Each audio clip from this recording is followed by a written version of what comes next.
Ողջույն, Ռեալպոլիտիկն է եթերում եւ այսօր մեր տաղավարում հյուրընկալել ենք իրավապաշտպան Հելսինկյան քաղաքացիական ասամբլեայի Վանաձորի գրասենյակի ղեկավար Արթուր Սաքոնցին։ Ողջույն ձեզ։ Տարին կարող ենք ամփոփել արդեն եւ ձեր ոլորտում, իրավապաշտպան ոլորտում, ինչ արձանագրումներ եք հասցրել անել, ձախողումներ, նվաճումներ, որոնք են տարվա այն գլխավոր իրադարձությունները, որոնք կուզեիք առանձնացնել, հատկապես ձեր ասպարեզում, ձեր գործունեության տիրույթում։ Ցավոք սրտի պետք է արձանագրենք միայն մարդու իրավունքների շարունակական խախտումներ, եւ դա բոլոր բնագավառներում, ոստիկանություն, զինված ուժեր, իրավապահ ընդհանրապես մարմինների գործառույթների շրջանակում, սոցիալական իրավունքների բավական լուրջ մարտահրավերներ եւ պետք է ասել հետեւյալը, որ մենք ունենք այսպիսի մի վիճակ, երբ որ քաղաքացիական հասարակության կողմից առանձին նախաձեռնություններով բարձրացում են հարցեր, համարժեք ընկալում,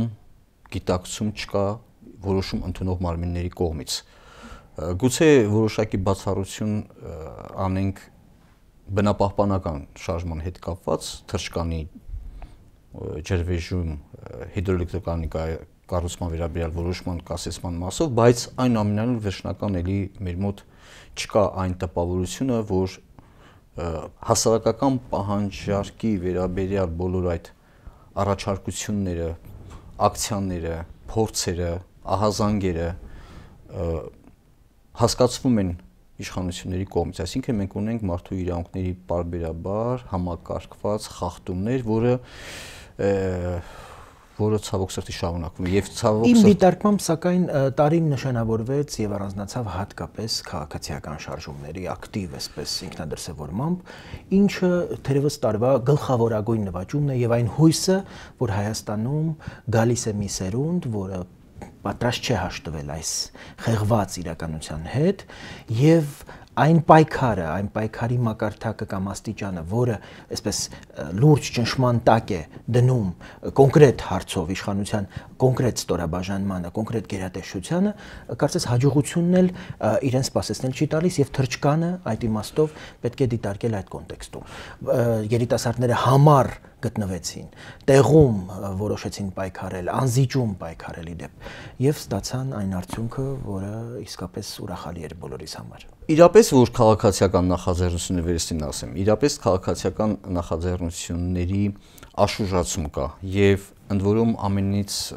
ամենատարբեր մարդիկ են ընդգրկվում, ոչ միայն հասարակական կազմակերպ, ապաքաղաքական տարբեր հայացքներ ունեցող։ Ընդ որում նույնիսկ ասեմ, որ ես հիշեցի Վարդգես Գասպարի ուրեմն կալանքի վերաբերյալ որոշման հետ կապված ակցիան, երբ որ իրապես մասնակցում են ամենատարբեր քաղաքական ուժերի ներկայացուցիչներ նույնպես եւ խնդիրը չէր դիտարկում քաղաքական պատկանելիության տեսակետից։ Թեև Վարդգես Գասպարին կոնկրետ քաղաքական ուժի ներկայացուցիչ է։ Եւ այս առումով իհարկե որոշակի որակական, փոփոխության նաև բանակի վերաբերող բանակն իրականում հասարակական նախաձեռնությունները միավորել է մարդկանց, որոնք ամենևին սա իրապես նոր երևույթ է, բայց երբ որ մենք խոսում ենք իրավիճակի փոփոխության մասին, արդյունքների տեսակետից ասում մենք չենք կարող ցավոք սրտի արձանագրել որևիցե ուրեմն դրական ինչ-որ տեղաշարժ, որովհետև ճիշտ է թռչկանում կանգնեցին, բայց մյուս տեղերում, ասենք թե նույն Հրազդանում կամ Տաթևում որ ոստիկանական համակարգում շարունակվում է, այսինքն այստեղ ավելի շատ ես նման նույնիսկ պաշտպանության նախարարության կողմից այդ քայլը, որ հանդիպում կազմակերպվեց տարբեր ներկայացուցիչների կողմից նախաձեռնությունների խոսքը փոխնախարար Դավիթ Տոնոյանի մասին ոչ միայն ասենք թե Վովա Գասպարյաններ չեն լրելու, այսինքն այդ քայլերը ես ավելի շատ սա դիտարկում եմ հետեւյալ տեսակետից, նախ առաջերտին իհարկե նախընտրական ժամանակաշրջանի տրամաբանության մեջ է տեղավորվում ավելի մեղմելու համար, չէ, իրենց կոշտությունը իբր կոշտությունը թաքցնելու սկողելու, որովհետև ես որևիցե հիմք չունեմ մտածել, որ նախընտրական հենց ժամանակաշրջանում, ընտրություններին նախորդող ժամանակաշրջանում այդ կոշտ դրսևորումները իրավունքների խախտումը, ազատ տեղաշարժի հետ կապված, հանրահավաքների հետ կապված, ապօրինի ձերբակալությունների, խուզարկությունների, կալանքների, մինչև քրեական գործերի չեն լինելու, որովհետև մինչ այժմ մենք 2008 թվականի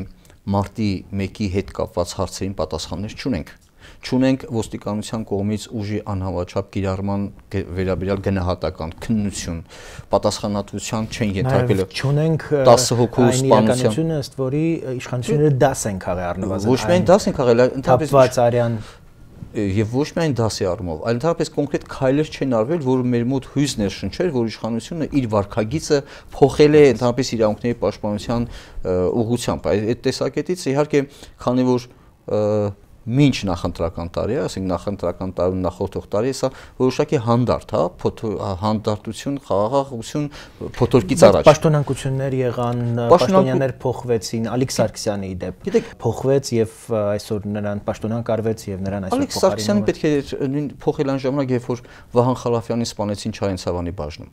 Այն ժամանակ այդ հասարակական պահանջը, որը դրվեց, ուրեմն որ պետք է անպայման որ մարդը, որը իրավապահ համամինի ղեկավարը չսպասելով փորձակնության արդյունքներին արդեն տալիս է գնահատական, եւ նման մարդը մեկ վայրկյան անգամ իրավունք չուներ մնալու այդ պաշտոնում, այն ժամանակ պետք է հեռացվեր։ Դուք կարծում եք, որ մարդու հանգամանքն է, որ Վահան Խալափյանի նման դեպքեր են տեղի ունենում։ Չէ, թե համակարգը ինքը այնքան կեղտոտված, այնքան չացած ու փտած է, որ ուրեմն նոր Վահան Խալափյանների դեպքերը բացառված չէ։ Մենք ունենք հետեւյալը։ Ունենք ընտրական իրավունքների մասսայական խախտման հիման վրա իշխանության եկած մարմին։ Այսինքն դելեգիտիմացված ինքը բոլոր ասպարեզները։ Ավելին ինքը որևիցե փորձել չի անում, որպեսզի իր լեգիտիմության ինչ որ որոշակի փորձ իր դեմ է աշխատելու, այսինքն եթե խնդիրը նայում են որ նույնիսկ PR տեխնոլոգիաների միջոցով ստեղծել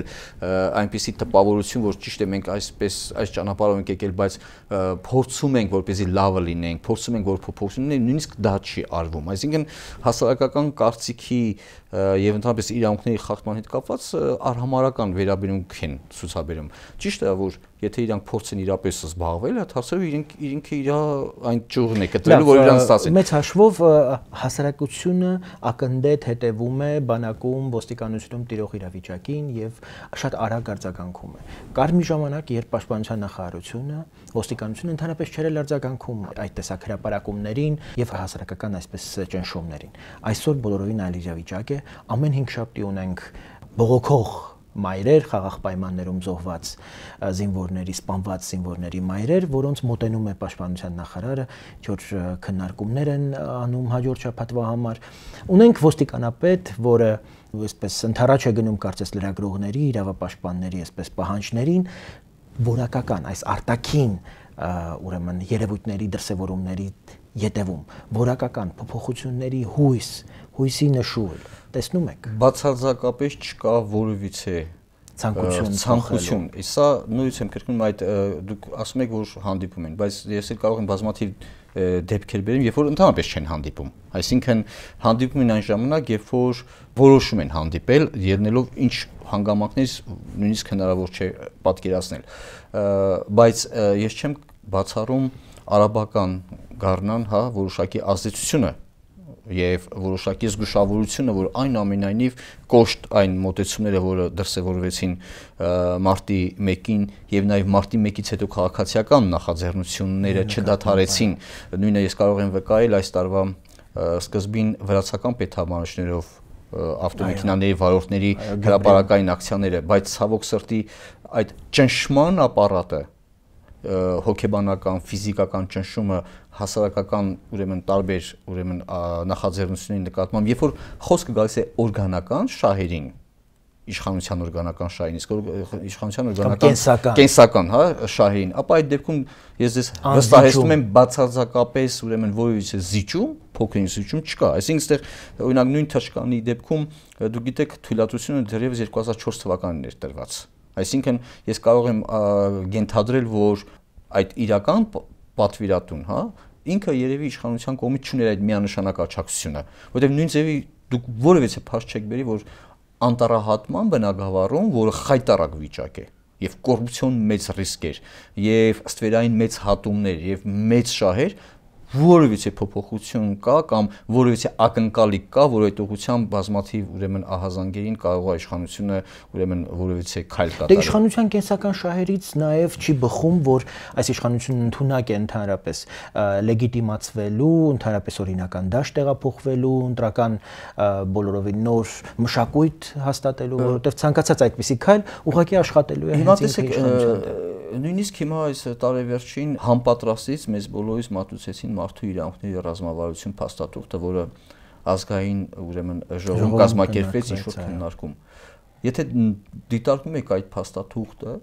ինքը ընդհանրապես որպես այդպիսին ռազմավարություն չի կարելի համարել։ Օրինակի համար մի օրինակ բերեմ։ Գրված է, որ լրագրողների նկատմամբ բոլոր բռնարարքները պատշաճ քննությամբ պարզվեն, հա, բացահայտվեն։ Դա ինչ ռազմավարական թուղթ է կամ ինչ ռազմավարական, այսինքն օրենքը պահանջում է, որ ցանկացած բռնության դեպքում ուրեմն պետք է անպայման քննություն կատարվի, պատասխանության ենթարկեն։ Եվ ընդ որում ինձ համար մի քիչ տարակուսելի է, որ Եվրոմիության խորհրդատվական խմբի կողմից է այդ փաստաթուղթը մշակվել, հա, կամ նույն այդ փաստաթղթի քննարկման ժամանակ, երբ որ խոսք է գնում կրոնական կազմակերպությունների եւ խրճազատության մասին, ազգային ժողովի առանձին падգամավորներ, նաեւ ցավոք սրտի որոշ այսպես կոչված հեկերներ, խոսում են, որ պետք է անպայման ռազմավարության մեջ մտցվի հոգեվորսության մասին անպայման դրույթը։ Այսինքն իմիտացիոն այդ մոտեցումը մարդու իրավունքների բնակավարում մնում է, որպես այս իրավիճակը նաև դուք կասկածում կամ ենթադրում եք, որ եվրոպական կառույցները ինչ որ կերպ նաև թաքցնում են այս իշխանությունների իրական դեմքը, թաքցնում են, այլ ոնց որ խրախուսում են նույնիսկ եւ ոչ քայլ չի կատարվում այդ իմիտացիոն գործընթացին վերջ տալու։ Չնայած Եվրոխորհրդի խորհրդարանական վեհաժողովի հատուկ զեկուցողներից մեկը Պրեսկոտը նույն տեղահարճակ հայտնեց, որ մենք այլևս չենք բավարարվելու իշխանության խոստումներին փոփոխություն կատարելու, բայց ավելի շատ գնահատելու են քայլերը, բայց դա մնաց նույնպես զուտ խոսք, որովհետև քայլերը տեսանք, որ Եվրախորհուրդը փաստորեն խորհրդարանական վեհաժողովը ամեկ պլյուսի հետ կապված մոնիտորինգային հանձնաժողովը իր որոշմամբ ուղղակի փակեց մարտի 1-ի էջը։ Այսինքն մենք այստեղ ցավոք սրտի մենք ունենք հետեւյալը, որ իրապես ով հայ ժողովուրդ քո փրկությունը միայն քո մեջ է, հա, այդ եւ այս տվյալ դեպքում ես կարող եմ ասել, որ քաղաքացիական հասարակության նախաձեռնություններն են այն ճանապարհը, որով մենք կարող ենք իրավիճակին փոփոխության հասնել։ Եվ ճիշտ ասած, մի կողմից ես մեղադրում եմ եվրոպական կառույցներին, բայց մյուս կողմից էլ հասկանում եմ, որ զուտ որպես քաղաքական մարմիններ նրանք գործ ունեն այն իրավիճակի հետ, որում ստեղծված է, այսինքն մենք պետք է փորձում ենք կոմպրոմիսային այսպես լուծումներով։ Իհարկե մենք պետք է ցույց տանք, որ մենք ամենևին կոմպրոմիսի գնացող եւ հաշտվող չենք։ Բայց այդտեղ միակ ուրիշ խնդիր կա, որը ինձ ավելի շատ մտահոգում է։ Իրապես քաղաքացիական նախաձեռնությունների միջոցով քաղաքական օրակարգում դրվում են հարցեր, որոնք լիարժեք տերը դեռևս մենք չենք տեսնում։ Այսինքն քաղաքական այն ուժը, որ անվերապահ կարող է ասել, որ գիտեք ոնց է, իրապես այս արժեքային համակարգի շրջանակներում եւ հիման վրա այս հարցերին մենք տալիս ենք միանշանակ այսպիսի պատասխաններ։ Ոչ Թունիսում, ոչ Եգիպտոսում չկար այդ քաղաքական ուժը։ Այդ քաղաքացիական նախաձեռնությունները, երիտասարդները ոտքի կանգնեցին, եկան Թահրիրի հրապարակ Եգիպտոսում եւ տապալեցին Մուբարակին։ Եվ տեսեք, բայց դա արդյոք անհրաժեշտ է, որ այդ կազմակերպված քաղաքական ուժը լինի։ Այո, որովհետև հենց այդ արաբական գառնան հեղափոխությունները ցույց տվեցին, երբ որ պատշաճ քաղաքական ուժ չկա, հետագա իրադարձությունները կարող են շատ ավելի, այսինքն այստեղ մենք ունենք մի իրավիճակի հետ, որ ցավոք սրտի քաղաքական մեր էլիտան ինքը պատրաստ չի պատասխանելու այն հարցերին, որը հասարակության կողմից բարձրացվում եւ տրվում է։ Եվ սա շատ լուրջ խնդրեմ է։ Եւ այս իրավիճակի հետագա շարունակությունը կամ եթե այդպես գնա, ես կարծում եմ շատ պայթյունավտանգ իրավիճակներ կարող են լինել, այսինքն պայթյունավտանգ մի առումով, մյուս կողմից էլ կարող է ընդհանրապես անկախատեսելի լինել։ Եվ երևի թե մենք լավ չենք պատկերացնում, թե հասարակության մեջ իրապես ինչ գործընթացներ են գնում։ Նույնիսկ եմ կրկնում, կա մի հատ վիճակ արդեն, որ սա նոր երևույթ է, որ քաղաքացիական նախաձեռնությունները չեն տեղավորում որևէ քաղաքական ուժի շրջանակներում, այսինքն որևէ քաղաքական պատկանելիության այլևս չեն ենթարկվում, որտեղ կան այնպիսի ուրեմն կենսական, հա, խնդիրներ, որ եւ դա այդ կենսական խնդիրների վիճակը բնույթ այնպիսին է, որ այլևս չի ճանաչում քաղաքական պատկանելություն, որովհետև դա հնարավոր է արդեն այդ թույլատրելիության այդ մակարդակը արդեն չէ։ Համեմատությունը մեր հարևանների հետ։ Շատերը փորձում են մեր առավելությունները, օրինակ Վրաստանի կամ Ադրբեջանի հետ մատնանշել։ Այ ինչ է իրավիճակը այդ ոլորտում։ Այդ տեսակետից ասեմ, որ Ադրբեջանը իհարկե խայտառակություն է։ Համացան մեջ ասեմ, մարտի 1-ից մինչև 20-ը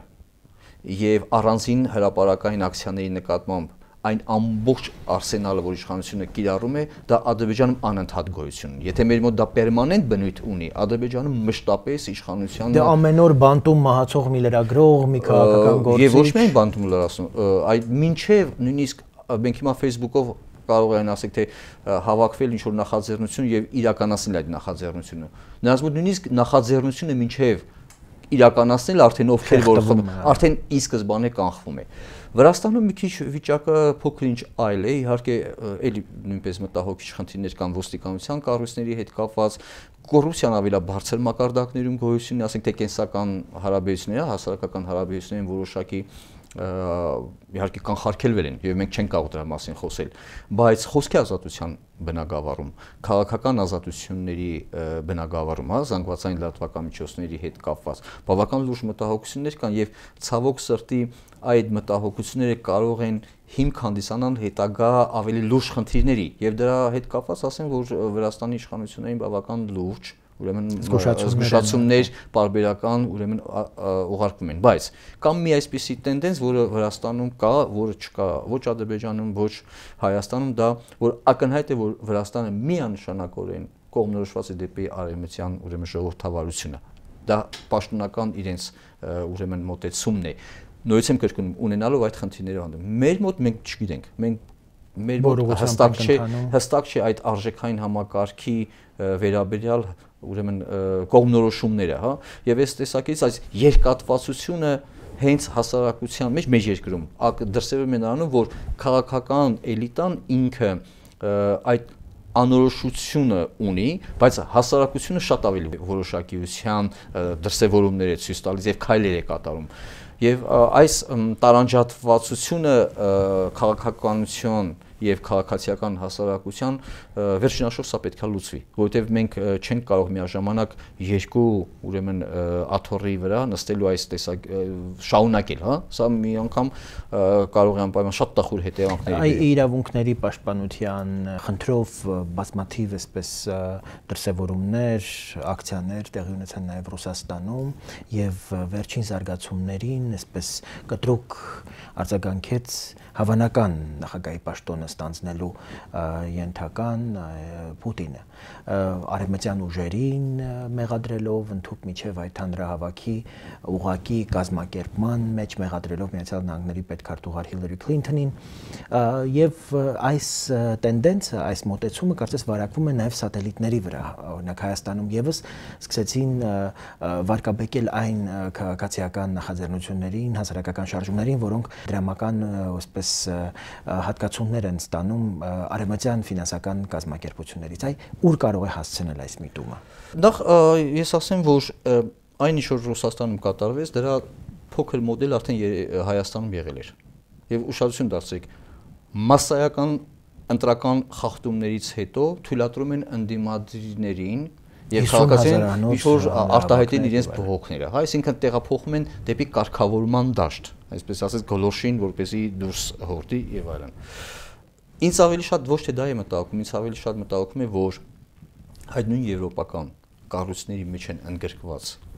այսպես կոչված հետ խորհրդային երկրների մի ակումբ, որը ես դա անվանում եմ տոտալիտար երկրների ակումբ, որոնք եվրոպական ուրեմն կառույցներում ստեղծել են իրենց սեփական ակումբը։ Նույնիսկ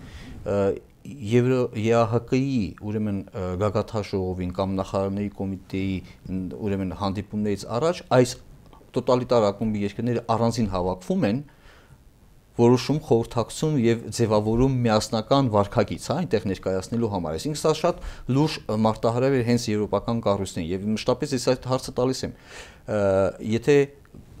ունի արդյոք եվրոպական որևէ կառույց, նույն ԵԱՀԿ կամ Եվրոխորհուրդը մեխանիզմ, որ եթե իր անդամ երկրների, ասենք թե 1/4 կամ կեսը ունենա ոչ լեգիտիմ իշխանություն, որպեսզի իր լեգիտիմությունը նաև դրանով պաշտպանի։ Այսինքն դուս եք այս անդամ երկրների եթե մեծամասնություն լինի ոչ լեգիտիմ իշխանություն, այդ ամբողջ կառույցն է դառնում ոչ լեգիտիմ։ Այսինքն այստեղ մենք լուրջ մարտահրավեր ենք ուրեմն հանդիսանում այդ նույն եվրոպական կառույցների համար։ Մյուս կողմից ինձ համար ավելի վտանգավոր եմ համարում, ես ընդհանրապես մեզ համար, որ նույն այդ տոտալիտար ակումբի անդամ երկրները մեկ անգամ հարց են բարձրացնում, որ ընդհանրապես ԵԱՀԿ-ի դիտորդական առաքելությունը պետք չէ, այսինքն այդ հարցը փորձում են օրակարգ մտցնեն, կամ հավաքվում են եւ ինտերնետային տարածությունում, ասենք թե անվտանգության նկատառումներից ելնելով միասնական որոշ ուրեմն քննարկումներ կայացնեն, ինչպես դիմագրավել, այսպես կոչված տերորիզմի դեմ պայքարելու եւ այլն։ Ավելին, նույն տոտալիտար երկրները ՀԱՊԿ-ի շրջանակում, հավաքական անվտանգության պայմանագրերի ուրեմն կազմակերպության շրջանակներում որոշում են, քննարկում են ավելի ճիշտ դեռևս, որ ուրեմն միասնական զորքերը օգտագործվեն նաև ներքին քաղաքական նպատակներով, այսինքն սա բավական լուրջ ուրեմն process-ներ են, սրանք գիտեք այդ նման գաղափարները, որ շրջանառության մեջ են դրվում, ժամանակի ընթացքում նպատակ ունեն սովորեցնելու, հա, որպեսզի դա շատ նորմալ որպես գաղափարներ ու մշտապես մշակել այսպես կոչված հասարակական կարծիքը եւ ինչ որ մի պահի ընդունել որոշում եւ Պուտինը այս տեսակետից ինքը ներկայացնում է հենց այն ռեակցիոն ուժերը Ռուսաստանի, որի աչակիցները գոյություն ունեն ցավոք սրտի եւ Հայաստանում եւ Ուկրաինայում եւ Ադրբեջանում, հա, եւ միջինասիական երկրներ չեմ ասում, որոնց համար տոտալիտարիզմը դա գոյության միակ տարբերակն է, միակ հնարավորությունն է։ Սա մարտահրավեր է ոչ միայն մեր երկրներին, մարտահրավեր նաև եվրոպական այն կառույցներին, որոնց մենք անդամագրում ենք։ Եվ այս տեսակետից մեր պայքարը, քաղաքացիական պայքարը, քաղաքական եւ քաղաքացիական ազատությունների համար, դա ոչ միայն ներպետական նշանակություն ունի, այլ նաև ունի վերպետական նշանակություն։ Եվ այդ տեսակետից են, որ իրանք մտահոգված են, ասում են, այ գրանտակերները, արևմտյան օգնություն ստացողները, այն դեպքում, երբ որ հենց իրենք այդ անդամ երկրներից շատերը հենց արևմտյան այդ գումարների հաշվին են իրենց շատ պետական խնդիրներ, այսպես փորձում լուծել։ Իհարկե մենք միանշանակ մեր կարծիքը, որ քանի դեռ չկա իրական ժողովրդավարություն, չկա իրավունքի գերիշխանություն, նման դրամական հոսքերը հանդիսանում են կոռուպցիան սնուցող որպեսզի հնարավորություններ եւ մենք գտնում ենք որ գոնե այն պաշտոնական հայտարարությունը որ Ամերիկայի Միացյալ Նահանգների կողմից հնչեցվեց պետքարտուղարների մակարդակով որ այլևս ֆինանսական կամ տնտեսական օգնությունը պետք է համարժեք լինի իրավունքների պաշտպանության հետ, այսինքն նման ձևակերպում, որ արդեն կոշտ կախվածության մեջ լինի։ Հույս ունենք, որ սա կիրականացվի, որովհետև չի կարելի այլևս պարազիտիզմի նման ապրել, այսինքն օգտվել եւ ոչինչ չանել, հա։ Նույնն էլ մենք, այսինքն մեզ օգտագործել, մեզ համար մարդկային ռեսուրսը դիտարկվի որպես միս, ուրեմն ինչ որ իրանց խնդիրներ լուծում նույն բանակում, նույն պետության ներսում եւ այս տեսակետից իհարկե մենք լուրջ մտահոգություն ունենք նաեւ այն, որ ըստ էության այդ արտագաղթը, որ հիմա բավական մեծ տեմպեր է, մեծ ծավալներ է ընդգրկում մտածողության տեսակետից, փախուստ իրականություն, սա հոգեբանական այն վիճակն է, որ երբ որ այլևս անհնար է դիմագրավել, անհնար է գոյությունը շարունակել, պաշտպանական ռեակցիան դա փախուստ իրականությունից, որը դրսևորվում է հենց արտագաղթի միջոցով։ Ես կարծում եմ, որ այնուամենայնիվ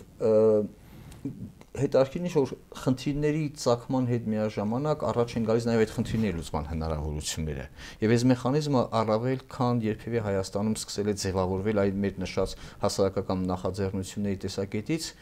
որը անպայման իր քաղաքական ձևակերպումը պետք է ստանա։ Եթե իրապես երկիրը սիրող մարդիկ, անկախ նույնիսկ կրկին որտեղ են գտնվում, ինչով են զբաղվում,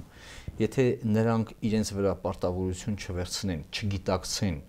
եւ պատասխան տան այդ պահանջներին, այդ խնդիրների լուծման այդ պահանջներին, ապա իրապես մենք բավական շատ տխուր իրավիճակի մեջ կգտնվենք եւ կհայտնվենք։ Եվ բանանային երկիր ասածը կստանա իրավական ձևակերպում, որը հիմա մենք այդ process-ի մեջ են գտնում։ Հավատանք, որ այդպես չի լինի։ Ես շնորհակալ եմ այս հանդիպման համար, այս հրավերն ընդունելու համար։ Ես հիշեցնեմ, որ իմ հյուրն էր Հելսինկյան քաղաքացիական ասամբլեայի Վանաձորի գրասենյակի ղեկավարը Արթուր Սաքունցը։ Մնացեք բարյավ, կհանդիպենք։